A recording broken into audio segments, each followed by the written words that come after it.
Hello, everybody. This is Timothy McAleer here with author Kevin McAleer, who happens to be my brother as well. And we're here to talk about great literature or literature that might not be so great, literature that might be overrated, might be underrated according to our perceptions of it. And you're free to agree or disagree, post comments if you'd like to tell us what you think of what we're talking about. We used to do this weekly and every now and then bi-weekly, meaning every other week. But we because Kevin has a lot on his plate, we've had to go to every 3 weeks now. So it's been 3 weeks since our last discussion, which was on Upton Sinclair's The Jungle, which is posted on my YouTube channel there under Timothy's Academy. So you're welcome to take a look at that. And this week, we will be discussing Mark Twain's Tom Sawyer. This is interesting for what we're doing because up to this point, we've only done authors in the 20th century, okay? And now this is our first author in the 19th century. And I guess if you're going to talk about 19th century American literature, there's no better place to begin than Mark Twain. And the beginning work in his oeuvre for people who are addressing it usually would be Tom Sawyer, followed by Huckleberry Finn. So that's how we're going to do it. We're going to discuss Tom Sawyer this week, and then a few weeks from now, Huckleberry Finn.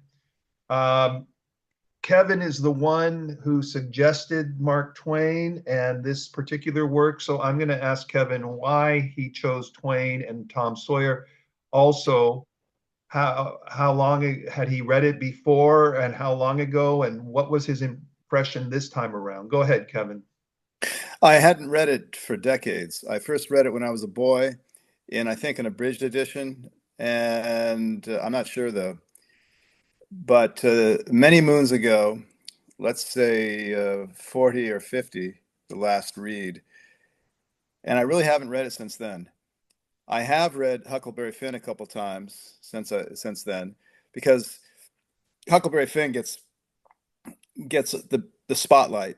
It's of that tandem of novels, because they really are bookends, as we'll see as we get into both of them. Huckleberry Finn gets all the glory. Tom Sawyer has gone into eclipse a little bit. And I wanted to remind myself whether I liked it or not, and whether it should have gone into eclipse, and maybe so, because Huckleberry Finn is the acknowledged masterpiece of Twain. And if it has gone to eclipse, then how much should it have gone into eclipse, if at all? So that's a very complicated way of saying I haven't read it in a long time. And so I came to it really fresh. And the interesting thing is that all of these characters, Tom Sawyer, Huckleberry Finn is also in the novel, Becky Thatcher, of course, Aunt Polly, Joe Harper, I think is his name, Injun Joe, Muff Potter. All these characters are just in the American imaginarium. They're just there. So even if I hadn't read it in decades, I came back to it as if I was meeting old friends or acquaintances. And so there was a very comfortable feeling coming back to it and reading it again, for starters. So I came back to it not afresh, but at the same time with a feeling of instant recognition of these characters. Did you enjoy reading it this time around? Oh, I loved it. Fantastic stuff. It's a great book. It's the idyllic childhood, the idyllic American childhood, which means it's a small town in the West on a river. Yeah, you're on a river. Something romantic about a river. And not just any river, but Oh, the archetypal river of America, if not the world. The granddaddy of all North American rivers. And so there's a very romantic quality to it just by virtue of that. So it's a lot of fun. And the title character, Tom Sawyer, is also a lot of fun. He's a very interesting character. He's a more complex character in many ways than Huckleberry Finn, I think. And we can maybe get into that. Because he But what floats between the formal world of his upbringing and Aunt Polly and the church morality and Huck's influence. He's an ambiguous character caught between the two, whereas Huck is just Huck, you know. Huck is Mowgli. He's the nature boy, and he rarely sets foot in civilization spelled with an S as Twain does it.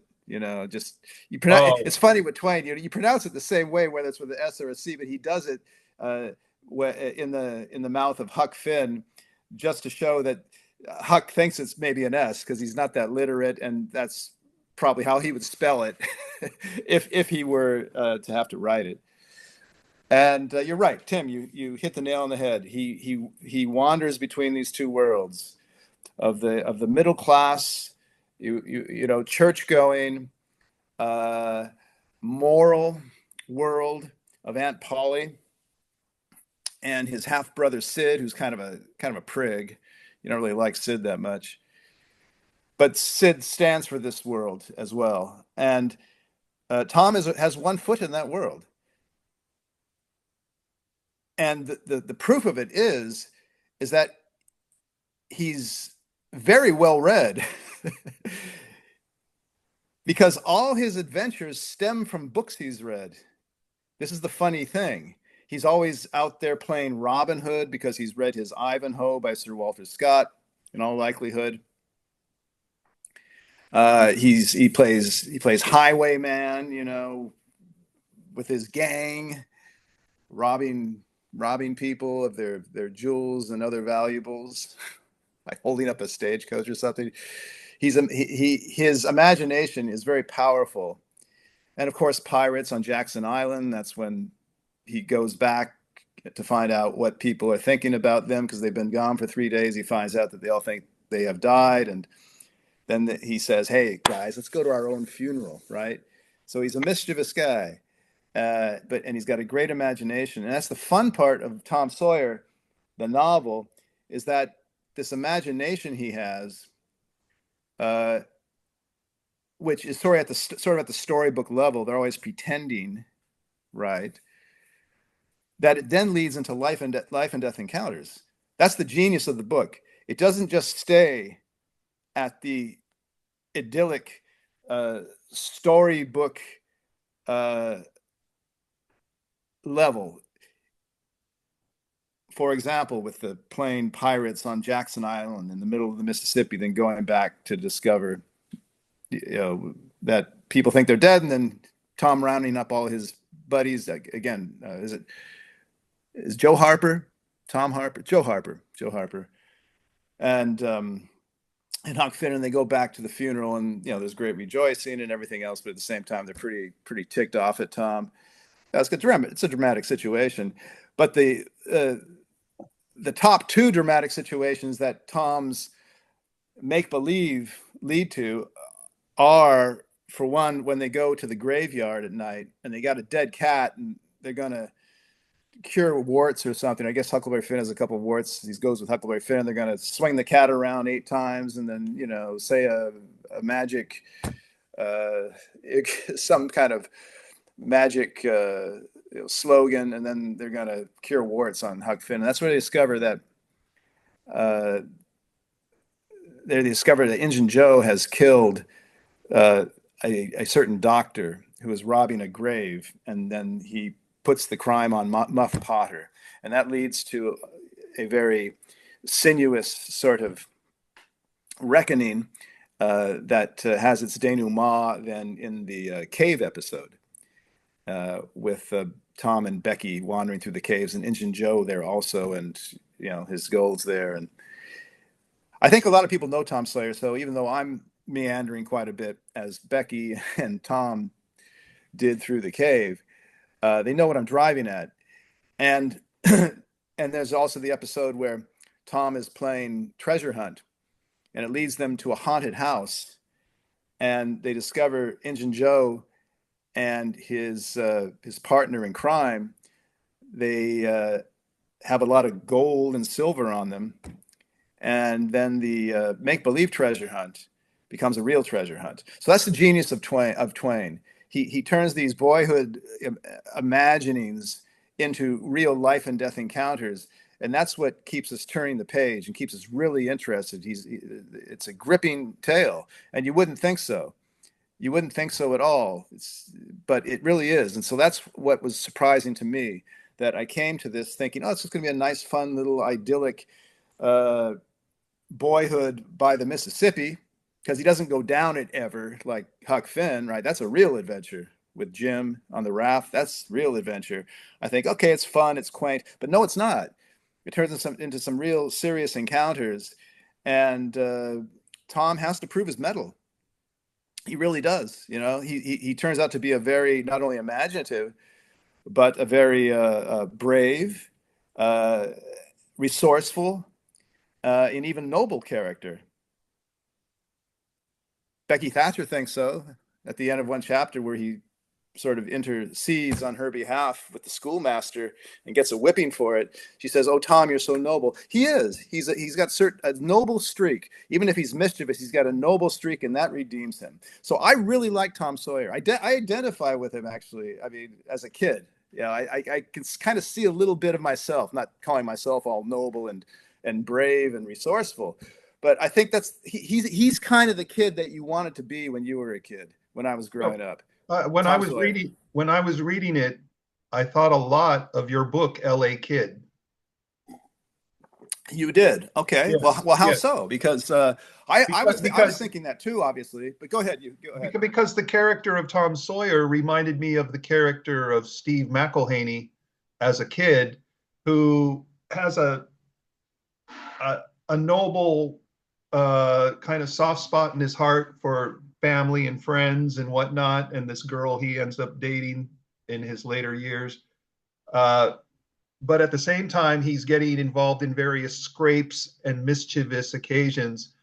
And I think in L.A. Kid, there was a guy who took a family was on vacation, and he took a hose and put it in their mailbox and turned on the hose so it would flood the house. Remember that episode? Yeah. And that seemed like one of the hijinks that Tom and Huck would get into. And Steve McElhaney floats between those two worlds of the roguish kids in the back alley Yeah. and the family going to church and trying to be. In fact, in L.A. Kid, Steve McElhaney goes to Catholic school the whole time that he's growing up. Right. And of course, Tom, he's going to Sunday school every Sunday Correct. when school's in session. At least I think in the summer he sort of is set free.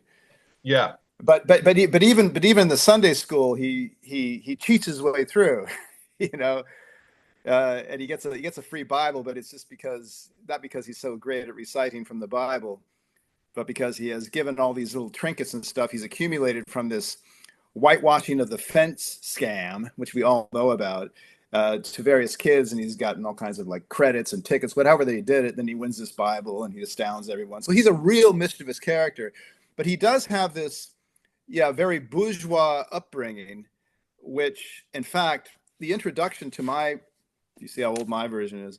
The introduction to my version, both the Huckleberry Finn and Tom Sawyer in it. James Dickey, who wrote Deliverance, which was the basis for the movie Deliverance, and who was a great poet in his own right. He says in this introduction, he says, Tom is probably just going to end up like some merchant in the town. He's going to eventually shuck aside all these extravagant imaginings of his. He's going to settle down, and he's going to lead a nice little middle class life. He'll probably start a family, So he's not going to be a robber baron. He's not going to be Robin Hood. He's not going to be a pirate. He's going to be your average middle class guy making a living because his upbringing is so rooted in this Aunt Polly household and this church going society. And yeah, he talks about Huckleberry Finn. On the other hand, he said he thinks that Huckleberry Finn is going to be a poet like myself. So he fancies himself Huckleberry Finn, Mr. Dickey, obviously. But I thought it was interesting about Tom Sawyer. It could well be true that he would be fighting a lot of upbringing, a lot of socialization, despite his mischievous, adventurous antics as a kid. If he were to, continue along that path, he would be fighting a lot of that acculturation that he experienced very young. You know. So do So I you think you're right. I think the LA kid is very Steve McElhenney is very Tom Sawyer like in that he straddles both worlds, but on what side he eventually comes down on, it's unclear. But it seems at the end that he does come down on the side of a very bourgeois sort of life because he wants to go on to graduate school and be a serious scholar despite all his antics. And yes, playing in the water. The Pacific Ocean is his Mississippi, with his surfing and whatnot. And this is particularly emphasized in the companion novel to L.A. Kid, I guess, Surfer Boy. And that's something also, I'll give credit to Mr. Dickey in the introduction. He says that is the difference between Huck Finn and Tom Sawyer, that Tom, the Mississippi is his playground. With Huck, it's his life. but Kevin, He grew up in it. He knows how to fish in it. He knows how to use it to get through the day. He knows of the one thing that Tom knows about the Mississippi, Huck knows 100. but there's even more of a cogent parallel to the raft on the Mississippi of Huck Finn in the fact that Steve McElhaney, when he goes to college, ends up joining the crew team and being on a wooden scull boat on a creek.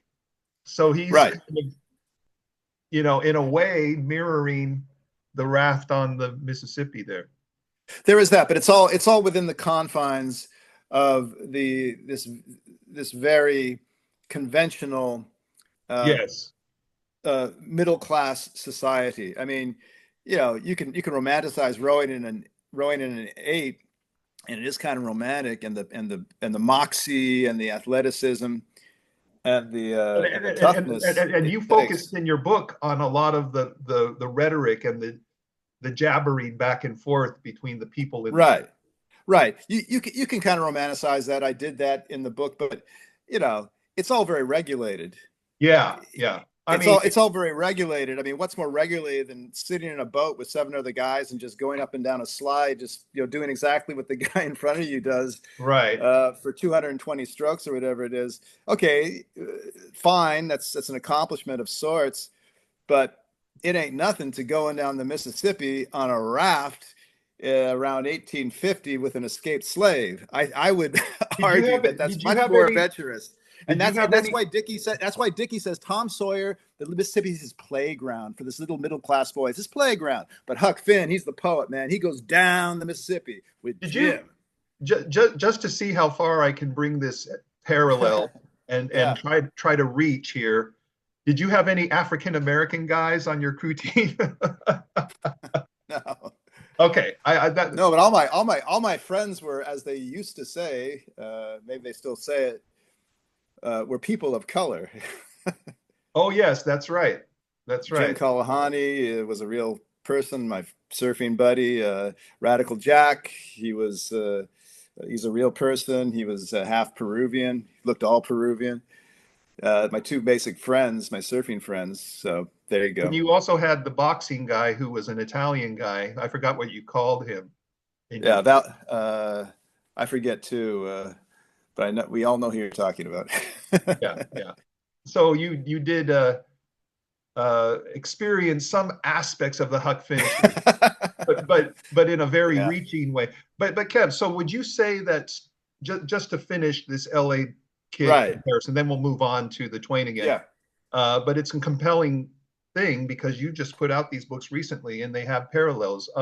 So you would yeah. say that Steve McElhaney is closer to the Tom Sawyer character than the Huck Finn character.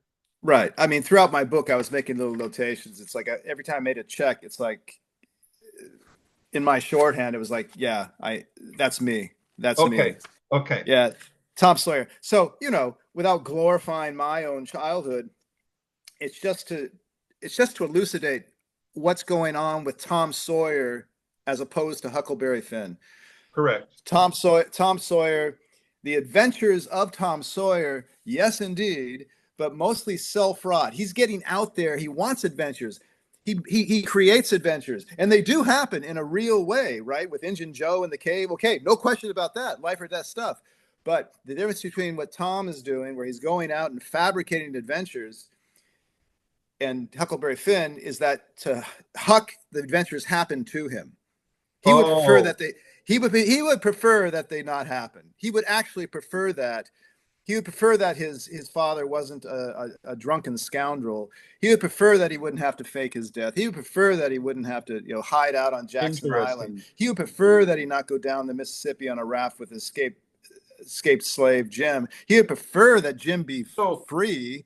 He would prefer that he not have to deal with this guy named the Duke and the King. They're great characters. I mean, see, I remember all of these from Huckleberry Finn. I'll be reading it next for the next couple of weeks. We'll be reading it, but I remember all these right, characters. It's so vivid. right. And if we can just cut ahead. I think most people who are watching this have read or are familiar with the books to whatever degree. What really shows you the difference between Tom Sawyer and Huck Finn, it does come at the end of The Adventures of Huckleberry Finn, where Jim has been taken from Huck. Huck's pretending that he's his property, whatever. He's been taken from him, and he's in a little shack. And it turns out that this shack is owned by the aunt, another aunt of Tom Sawyer, who has come down for a visit, and Huck gets involved because he comes first, and this other aunt down there, she thinks that it's Tom, and then Tom comes and he pretends he's Huck, and Jim happens to be there. And the idea is that they want to get Jim released because they're going to sell him or try to find his previous owner, and they wanted to get Jim off. They're good friends with Jim, but Tom wants to play games. He wants to play games with Jim. He wants to pretend that Jim is like, the man in the iron mask or the Count of Monte Cristo, and they're going to, do all these fancy things playing at prisoner. So it takes weeks and weeks and weeks, and Tom's having a gay old time, imagining all these adventures that we got to have spiders, we got to have rats, oh, you got to, we got to sneak, we got to sneak stuff into a cake into your cell, and when they could just basically open the door because they have run of the place where he's being kept. Basically, they can open the door and let him out. And Huck the whole time saying, "Hey Tom, are you sure, man? Can't we just let Jim out? Come on, come on, come on." And Tom's saying, "Oh, come on, you disappoint me, Huck. Don't you want to have an adventure? Don't you know how it is to be a real prisoner and escape in a romantic way? We got to do it." And this is always what Tom is saying. We got to do it with style, right? And Huck's just like, "Shucks, man, I just want to get Jim free, and Jim too, but Jim has to go along, right? Because he's a black man in the South, in the antebellum era, so he's got to do what even young white kids tell him. So this speaks volumes. Huck doesn't want to be involved in any of this. He wants to help his buddy Jim. All he wants is to help his buddy Jim, and Tom wants to play around. It turns out that so we think that Tom is actually a bad guy playing around with this guy's fate, but it turns out that Tom actually knew that Jim had been, after the death of his master, she had then, his mistress, she had then bequeathed that he be set free. So Tom knew this the whole time. So I'm sorry to bring in Huckleberry Finn. However, it's important for elucidating the different characters of these guys. Good. Yes, and you mentioned all those episodes of Huck Finn without even having read it for many years, right? Right. That's how strongly it stays in your mind. Oh yeah, yeah. I mean, I've read. I think I've read Huck Finn in the last 10 years, but I've read it like 3 or 4 times. Yeah, it's a strong book, and it stays with you. So yeah. All right, can you can you walk us through Tom Sawyer from beginning to end? You don't have to do it in great detail, but just give us a feeling of the flow of the novel, the sequence of events in general. Well, it starts in media res. Is that how you pronounce it? I Never think. sure. Hey, Kev, can you wait Yeah. 1 second? I'll be right back while you Yeah. get there. Yeah.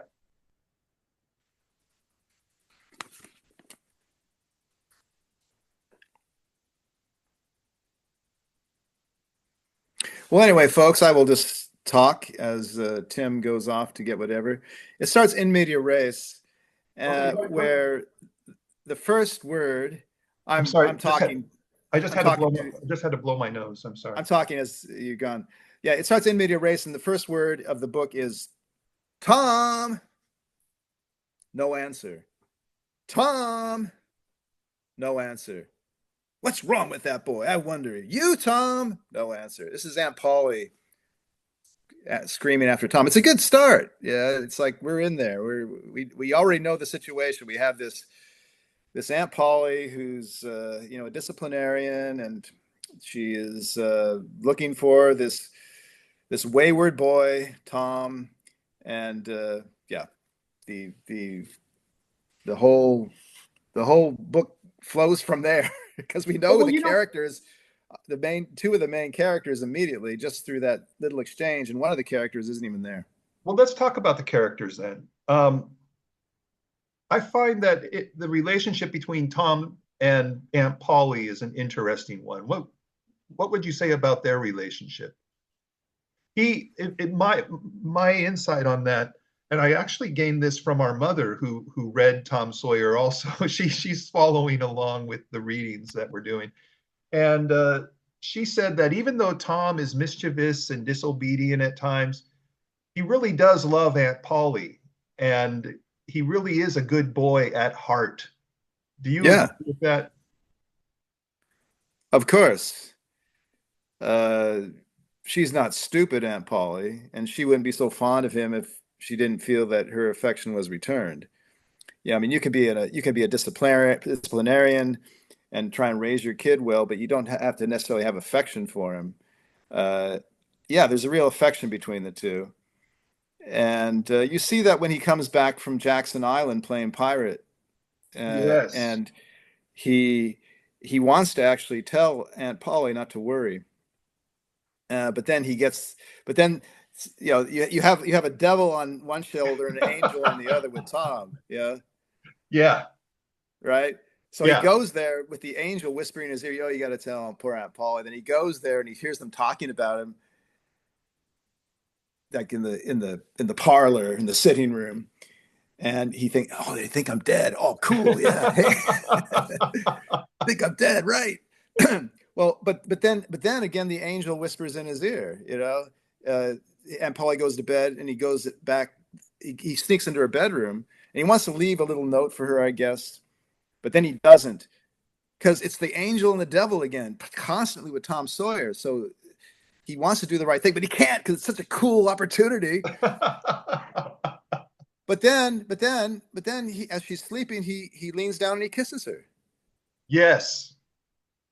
I mean, it's beautifully done, Twain. You know how he just keeps us riven. We're like Tom. Like we understand. If you got any kind of little mischief in you, you identify with Tom, and if you got any kind of heart in you, you identify with him as well at that level. So Twain does a masterful job. So that's an example of it, But of even how he even does at of how he does care for Aunt Polly, but he's got too much life in him just to be a nice little boy, right?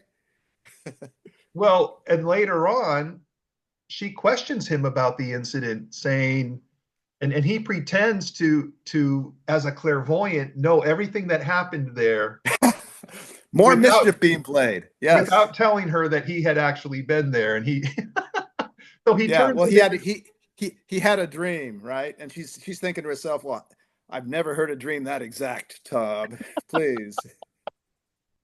so he even Yeah. sees it. Even after he shows a tender side to him and being concerned for her, he still puts one over on her about this so-called dream he had of all these things. He never quits. That's what you He love doesn't about him. quit. Yeah, he's He never quits, relentless. man. He's relentless. Yeah, you got to love him for that. I mean, he is lovable, and I like Aunt Polly too. I think she's a real trooper. She hangs with this kid. She knows that he's well. She probably I think she appreciates his mischievous side as well. There seems to be I can't cite any passages offhand, but she seems to appreciate that too. It's like I think she likes him a lot more than Sid. Sid's just a bump on the log. He's just this priggish little never does anything wrong. How can you It's like kind that of kind of goofus and gallant, those characters. guy? Yeah, a little too much gallant in Sid. There's Gallantry is also not bad, but when it becomes oppressive or overmuch, it can be seen as well, priggish. yeah. Well, I mean, Tom Sawyer. As I was reading Tom Sawyer, I was reminded of Philip Marlowe, and Okay.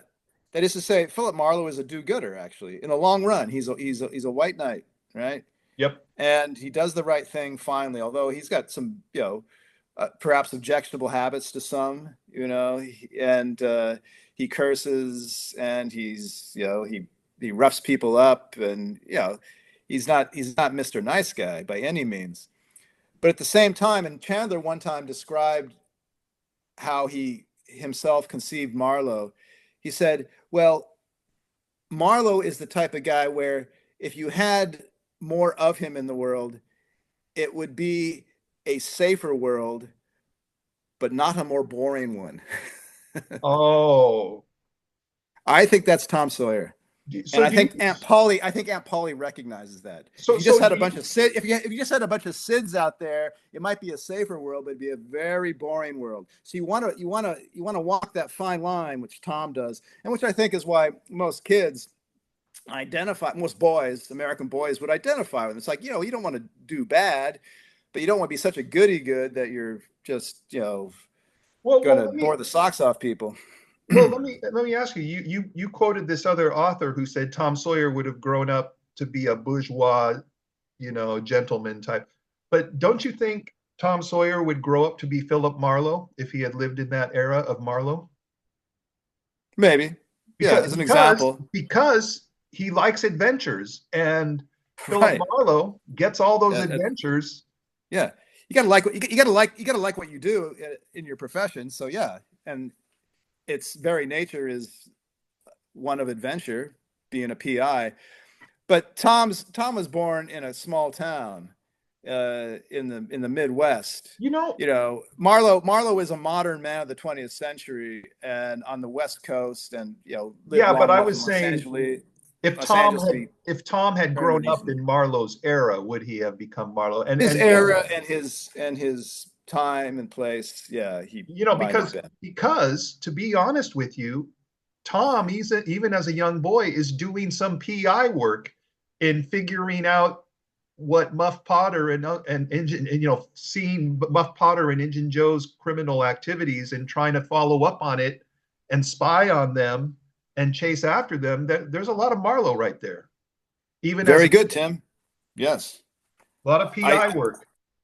I agree 100%. Maybe here's a point where we can read a passage just to show that Tom really does have a heart, and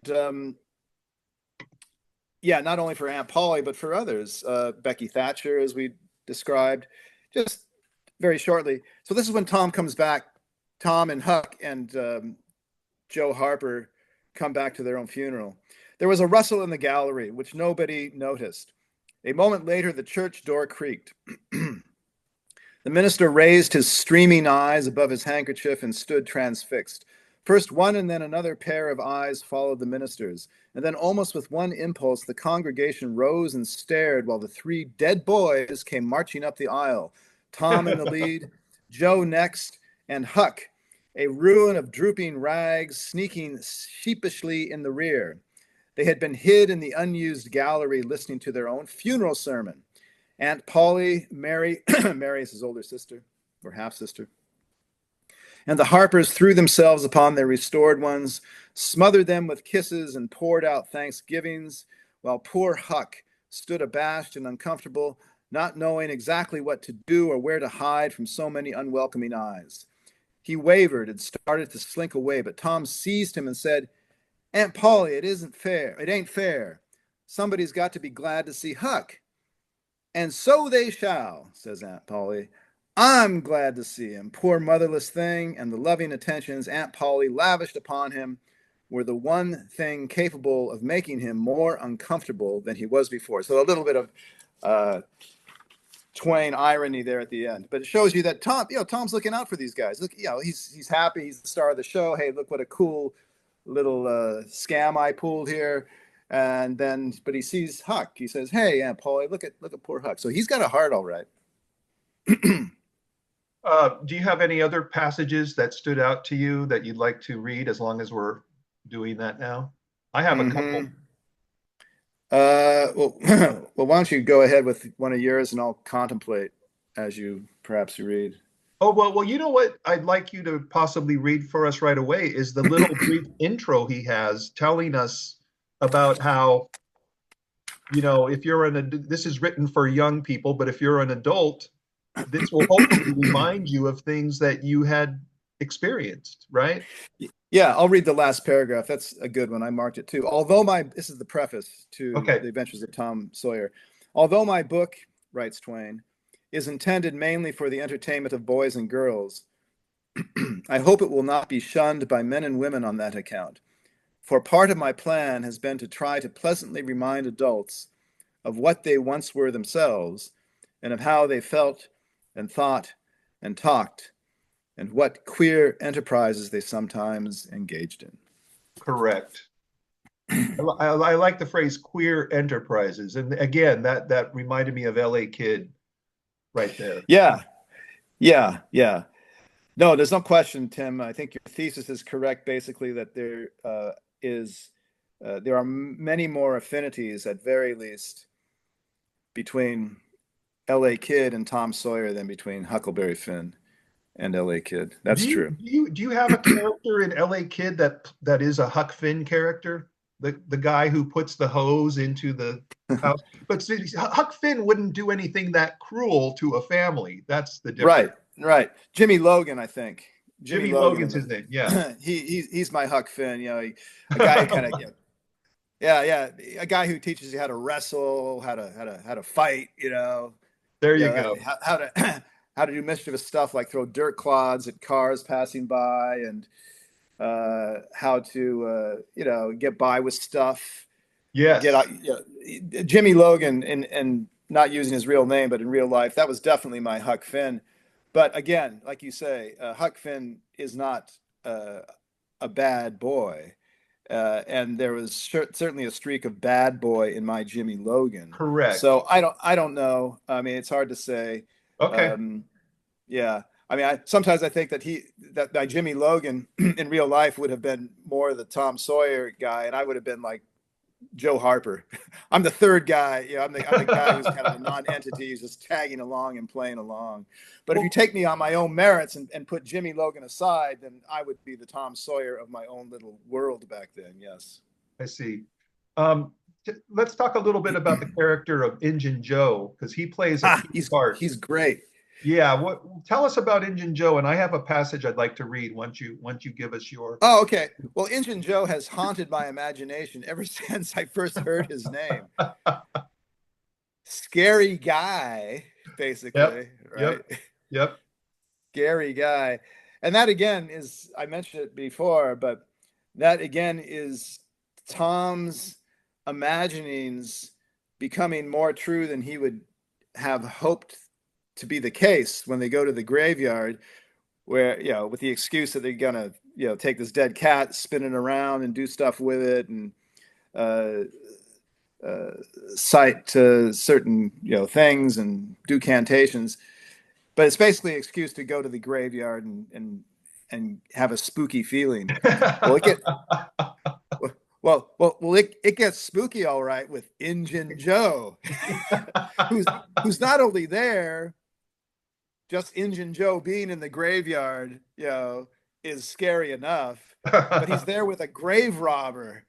And then not only that's scary enough. They're digging up a corpse, but then Injun Joe kills a guy. He kills the doctor who wants to steal the corpse.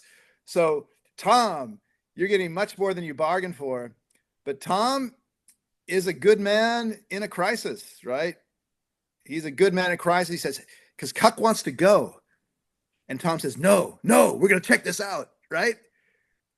Most anyone would just like, you'd be out of there. I'd be out of there. But Tom's like, no, we're going to check this out, right? And by checking it out, it makes for a great deal of terror in his life, because he witnesses a murder, and he's concerned what Injun Joe will do if he finds out he saw the murder. But then he does the Injun right Joe thing. to complicate it, Injun Joe has blamed Muff Potter for the murder. Right. And Muff Potter had been hit on the head with a 2x4, so he kind of was unclear what happened. And Muff Potter's getting the whole blame, and he's ready to be hanged. And Tom visiting him in jail and saying, I want to help you. And so Injun Joe's going to get off by blaming his partner in crime there. And Tom is the only one who knows the truth of that murder. That's right. And that shows the nobility of Tom, because despite his fears that Injun Joe is going to come after him, he testifies at the trial and says that Muff Potter is innocent. I saw the whole thing. And that, by the way, is a masterful passage by Twain. It really is. Where the part where Injun Joe suddenly jumps out the window. Well, everything leading up to it, because we don't know. It must be said, as opposed to Huckleberry Finn, where it's told in the first person, and brilliantly. It's just the greatest first person narration, I think, ever. Really is. Just the humor, the dialect, the sort of naive honesty. It's wonderful. Anyway, but this is in the third person. Tom Sawyer. So Tom Sawyer's written in the third person, but Huck Finn's written in the first person. Right. So we don't know what Tom's doing all the time. The narrator is not telling us. So we don't know that Tom has actually gone to the defense lawyer's house, the lawyer defending Muff Potter in the trial. Yeah, we don't know that. We don't know that. So this is a great tack that Twain has taken of not revealing it to us. But then finally, in the middle of this trial, we are basically the people in the courtroom. We're witnessing this in real time, as it were, because we don't know about Tom. And if I can just read a little bit here, Tim, and I'll let you go. But I think I marked this. I thought this was a masterful piece of writing. Kevin, come a little bit closer to the screen, because your voice is fading out a little bit. Okay, sorry. Yeah. But this is it. So we're in the trial for the murder of this doctor who was robbing the grave, and Muff Potter, who's a drunk, and Muff Potter even thinks he might have done the murder. Yep. But Injun Joe just set him up for it. It made him look like he did the murder, as Tim described. And Injun Joe was the murderer. And Injun Joe is in the courtroom, right? He's in the courtroom too, watching the proceedings with everyone else. Anyway, so Twain says, now a witness was called who testified that he found Muff Potter washing in the brook at an early hour of the morning that the murder was discovered, and that he immediately sneaked away. After some further questioning, counsel for the prosecution said, take the witness. The prisoner, Muff Potter, raised his eyes for a moment, but dropped them again when his own counsel said, I have no questions to ask him. The next witness proved the finding of the knife near the corpse. Counsel for the prosecution said, take the witness. I have no questions to ask him, Potter's lawyer replied.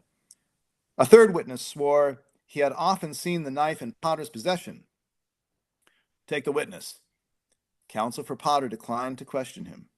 The faces of the audience began to betray annoyance. Did this attorney mean to throw away his client's life without an effort? But he's holding Tom in reserve. Yep, we don't know that. Yeah, we don't know that. We're thinking the same thing. It's like, oh man, poor Muff. Hey, come on, guy, get on the stick. What's the matter with you? We are in the audience. So Twain has done a masterful job of bringing us in Yep. to this in a very real way into this drama, and then later on down, we have the introduction of Tom, and then counsel for the defense rose and said at a certain point where like the trial's basically over. Counsel for the defense rose and said, Your Honor, in our remarks at the opening of this trial, we foreshadowed our purpose to prove that our client did this fearful deed while under the influence of a blind and irresponsible delirium produced by drink. We have changed our mind. We shall not offer that plea. Then to the clerk, call Thomas Sawyer. And we're like, whoa, okay. Whoa, he's going to actually go on the witness stand. So then he starts to grill Tom. Obviously, they rehearsed this right beforehand, and we just go down to the very end where Tom began hesitatingly at first, but as he warmed up to his subject, his words flowed more and more easily. In a little while, every sound ceased but his own voice. Every eye fixed itself upon him. With parted lips and bated breath, the audience hung upon his words, taking no note of time, wrapped in the ghastly fascinations of the tale. The strain upon pent emotion reached its climax when the boy said, and as the doctor fetched the board around and Muff Potter fell, Injun Joe jumped at the knife and crash! Quick as lightning, the half-breed sprang for a window, tore his way through all opposers, and was gone. So that's great stuff. You might say it's a little bit cliched and whatever. I don't care. Twain wrote this in 1876.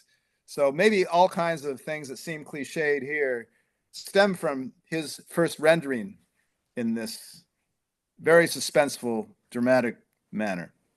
And then he shows Tom getting lost in the caves with Becky, right, and Tom seeing Injun Joe and getting the heck out of there. And when they finally find an outlet from the cave after a week or so in the cave, 5 miles from the entrance, man. right. Yeah. From the entrance that they had gone through originally. He goes back to the cave to find about the treasure and to find out Injun Joe. And he finds out that there's a door that has barred the cave because one of the elders of the town put a door. Judge Thatcher.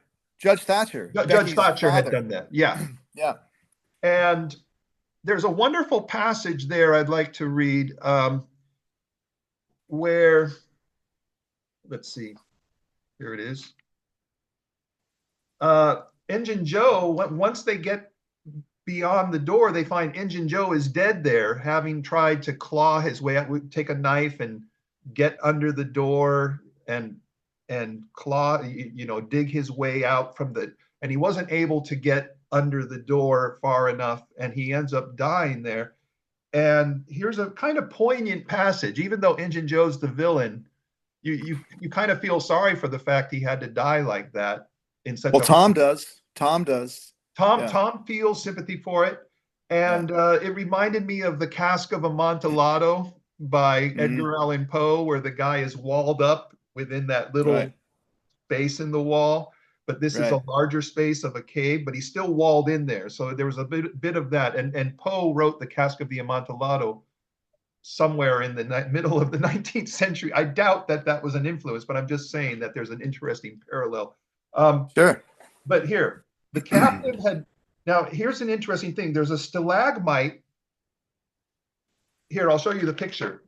There's a stalagmite and a stalactite, and they're finding that in this little cup right here, there was water dripping from this stalagmite or stalactite to the stalagmite.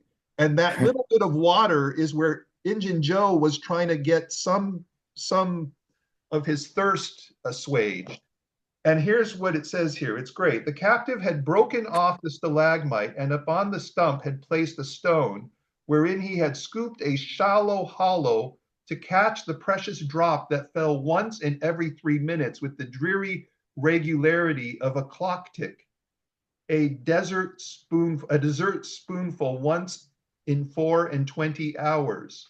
That drop was falling when the pyramids were new, when Troy fell, when the foundations of Rome were laid, when Christ was crucified, when the conqueror created the British Empire, when Columbus sailed, when the massacre at Lexington was quote unquote news.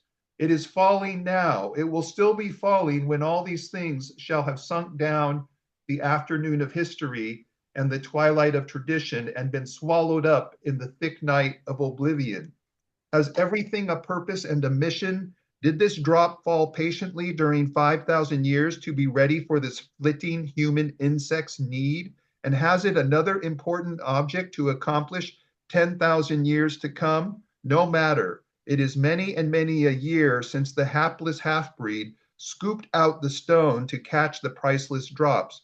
But to this day, the tourist stares longest at that pathetic stone and that slow dropping water when he comes to see the wonders of McDougal's cave. Injun Joe's cup stands first in the list of the cavern's marvels. Even Aladdin's palace cannot rival it. Beautiful placing this in a historical context. Yeah, Twain can be very profound, and that's the illusory quality of his prose, that he could be writing about something as, so-called frivolous as playing pirates in the Mississippi, on an island in Mississippi, but then he can shift gears very easily and get into these sort of world historical reflections. And one of the things, very versatile writer. I mean, I have great admiration for his many-sided talents when it comes to just committing words to paper. Fantastic. and you have a PhD in history, so you would appreciate his being able to use a historical context here and there. Well, he is Tom Sawyer in many regards, because as Tom was very wide-read, so is Twain. Twain was, he knew his stuff. I mean, as becomes very apparent in Connecticut Yankee and King Arthur's Court, for example. There you he go. knew his medieval romances, and he wrote the book Joan of Arc. He admired Joan of Arc, another medieval figure. Right. And on that note, perhaps as we're winding down, let me hit you with a little passage here. This is after Tom escapes from the cave and he goes back to it. He can't get enough. He goes back to the entrance that was actually his exit from the cave. Having meandered 5 miles through it, he came out of this little hole into daylight. And so you can see how Tom's character, after he'd had this harrowing experience, and he's feeling sorry for Injun Joe and the whole thing. And most kids of 12, 13, 14, however old he is, would just stay away. It's like, oh, put that behind me. Good riddance. No, he goes back. He goes back to that little exit because he can play robber there. He's a very high-hearted kid. He's got a great soul in many ways. So he goes back there, hauls Joe Harper, I think, and Huck Finn for sure along with him, and he's telling them what kind of make-believe game they're going to play again now. Here you are, look at it, Huck. Here you are, look at it, Huck. It's the snuggest hole in this country. You just keep mum about it. All along, I've been wanting to be a robber, but I knew I'd got to have a thing like this. And where to run across it was the bother. We've got it now, and we'll keep it quiet. Only we'll let Joe Harper and Ben Rogers in, because, of course, there's got to be a gang, or else there wouldn't be any style about it. Tom Sawyer's gang. It sounds splendid, don't it, Huck? Well, it just does, Tom. And who will rob? And who'll we rob? Almost anybody. Waylay people. That's mostly the way. And kill them? No, not always. Hide them in the cave till they raise a ransom. What's a ransom? Money. You make them raise all they can. Often they're friends. And after you've kept them a year, if it ain't raised, then you kill them. That's the general way. Only you don't kill the women. You shut up the women, but you don't kill them. they're always beautiful and rich and awfully scared. You take their watches and things, but you always take your hat off and talk polite. They ain't anybody as polite as robbers. You'll see that in any book. Well, the women get to loving you, and after they've been in the cave a week or 2 weeks, they stop crying, and after that, you couldn't get them to leave.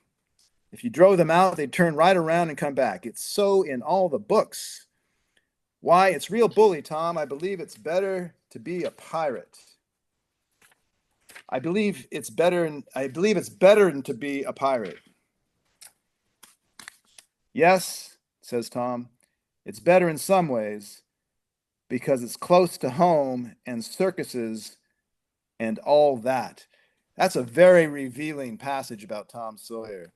So he has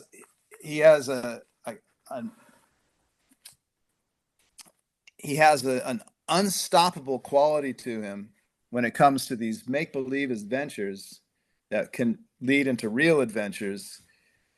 But he wants to stay close to home where the circus and Aunt Polly are, right? And I would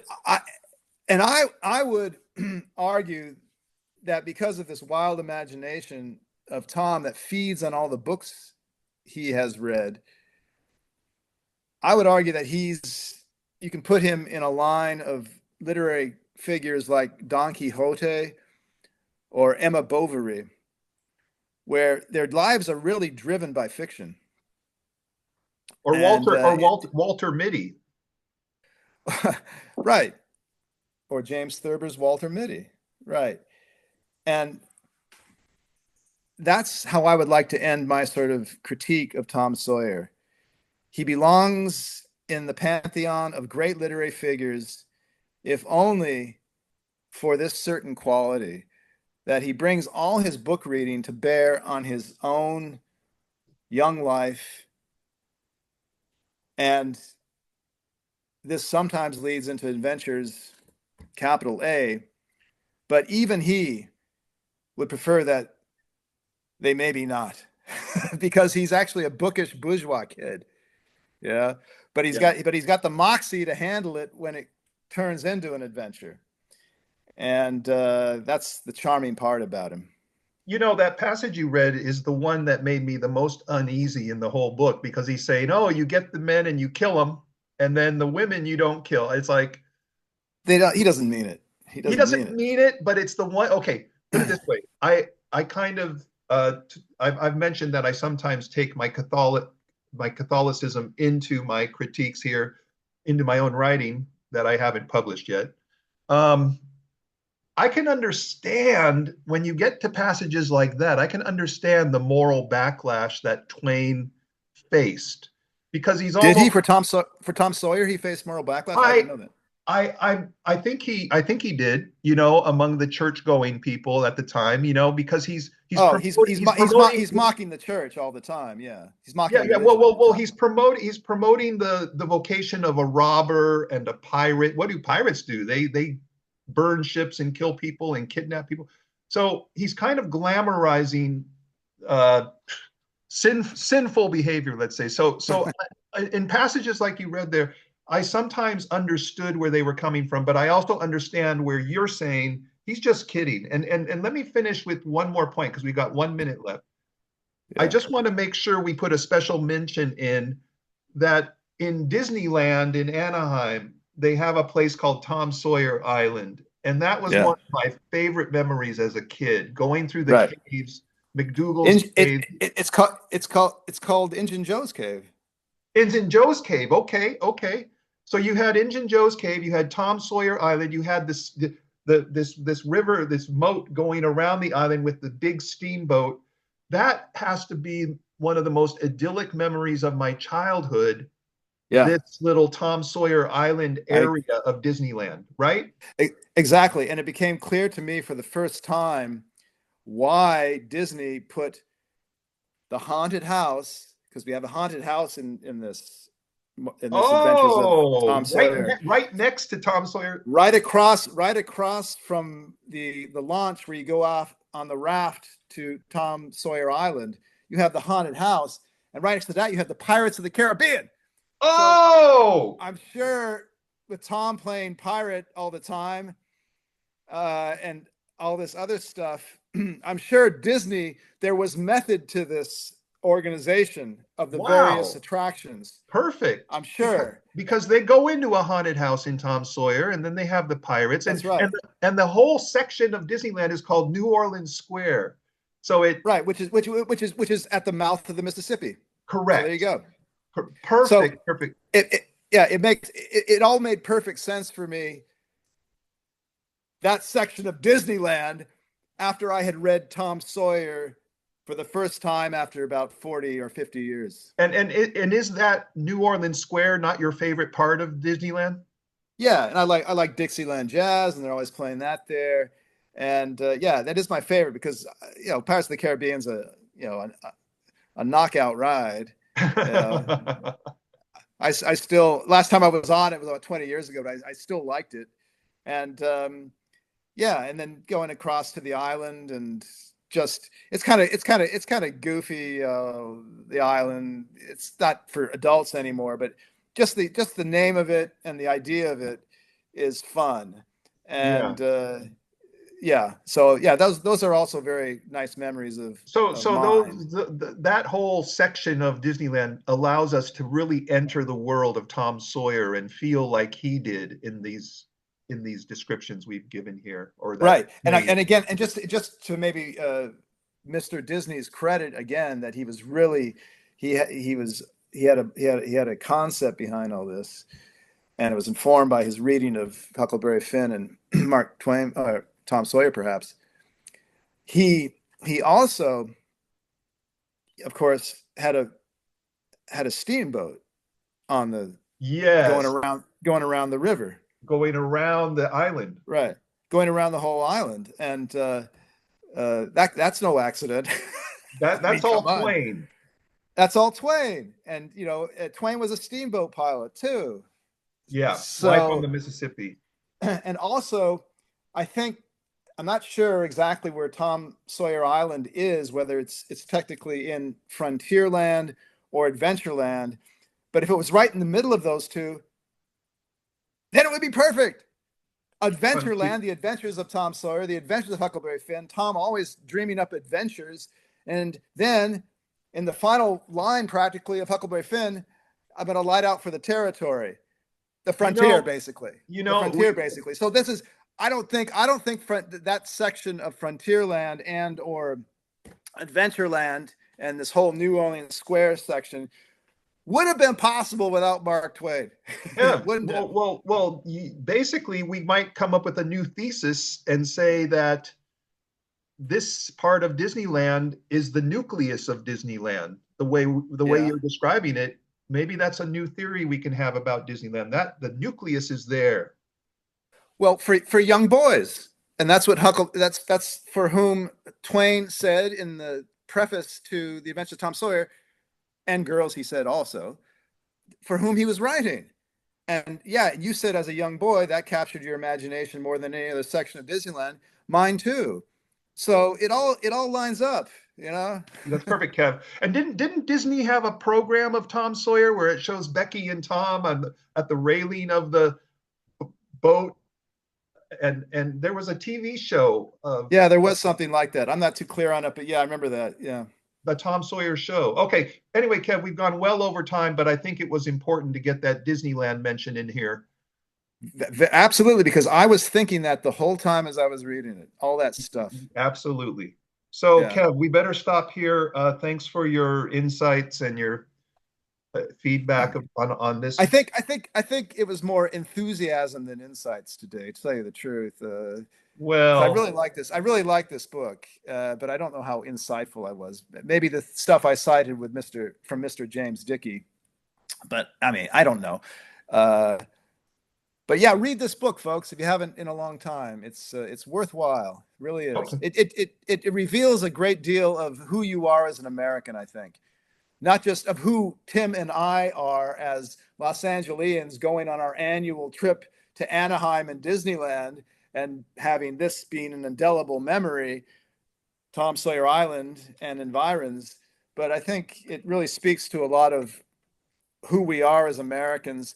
And Huckleberry Finn, which we'll get into next week, 2 weeks, three, whatever it is, Annual, perhaps even more so. annual trip. I haven't been there for 50 years. How about you? Well, we used to go every year when we were kids, Did right? we? I We don't did, remember. yes. Okay. But Yeah. when's the last time you've been? 2004. You're a better man than I am, Gunga did. I'm a better Disney guy than you are. All right, Kev, we got I to didn't, go. but I don't want to badmouth Disney, but and I would never do that. But it didn't have the same charm as when I was a kid. It just, you got to be a kid. Is that because of changes in you over the years, or because there were changes in Disneyland? No, I've reverted. I've gone back in time in terms of my human development. I think more the kid I was than ever. Oh, okay. But no, I'm serious. But I think it was just it's too popular. Too many people. Yeah, When we were going in the '60s and '70s, you didn't have the whole world going to Disneyland. Still, it was a relatively novel right. thing, and mostly people who Local lived people. local people lived there, and you could go in there on a Yeah, Saturday in the summer. You know, still lots of room. Get on a ride. Maybe with the exception of the Matterhorn, that always had like yeah, a long right, right. half an hour long. But you get on pretty much every ride, 10, 15 minutes easy. I remember, so when I went to Disneyland last time, you know, it took forever. We passed up a lot of rides. It would just have taken forever. Yeah. It was just so many All right, people. Kev. Well, listen, Right, Kev, thanks for the wonderful insights, whether from yourself or anyone else during right. this hour and 7 minutes. We will be doing Huck Finn. You want to do that in 3 weeks then? You need the 3 weeks to do that? No, I don't think so. I think I can rip through that one because I know it by heart almost. So maybe we could even say next week. I could probably rip through it. Okay, let's do next week. Yeah, let's try next week. All right, we'll see you all in a week. Thank you for joining us for our occasional literary chats. There it is. Okay. Yeah. We'll have to see about next week. It might have to be two, but we can shoot for next week. How's that? We'll shoot for next week, and if not, we'll get 2 weeks. You and I will be in touch Right. about that. Right. Very good. Okay, my man. All right, That's thank it. you. Thank you. See you Bye later. bye now. Bye.